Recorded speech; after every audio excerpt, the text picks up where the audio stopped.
2023 সালে মুক্তি পায় সুপারস্টার রজনীকান্তের 169তম সিনেমা জেলার। সুপারহিট এই সিনেমাটি শুধুমাত্র বক্স অফিসে আয়ের রেকর্ড গড়েনি, সিনেমাটির শেষে ভক্তদের মনে রেখে গেছে টুইস্ট। সিকুয়েল নিয়ে তাই ভক্তদের মনে আগ্রহের কমতি ছিল না।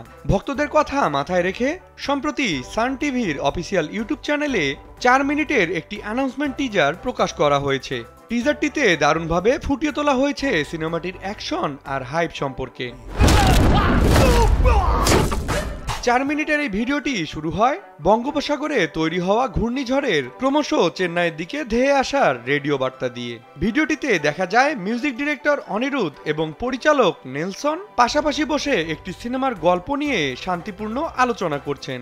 অত্যাধুনিক ফিচার সম্বলিত বিভিন্ন সাইজ আর কালারের 250-টিরও বেশি ডিজাইন অপশন নিয়ে ওয়ালটন স্মার্ট ফ্রিজ, বোঝে আপনার প্রয়োজন। এমন অবস্থায় দরজা ভেঙে একজন আছাড় খেয়ে পড়ে রেডিওর উপর।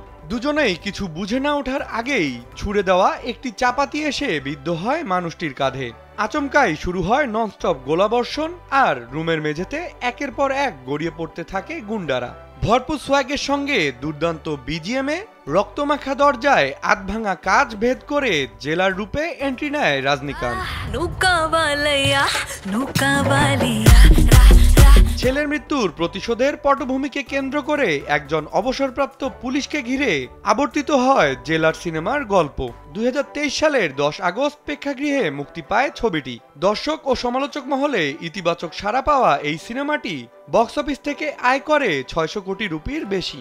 থালায় অভিনীত জেলার সিনেমার দ্বিতীয় কিস্তির এই অ্যানাউন্সমেন্ট টিজারে পুনরাবৃত্তি হয়েছে জেলার সিনেমার জনপ্রিয় টাইগার কা হুকুম ডায়লগটি। টিজারটির কমেন্টস বক্সে চোখ রাখলেই বোঝা যাচ্ছে দর্শকরা কতটা অধীর আগ্রহ নিয়ে অপেক্ষা করছিলেন সিনেমাটির জন্য। বিনোদন ডেস্ক, কালবেলা।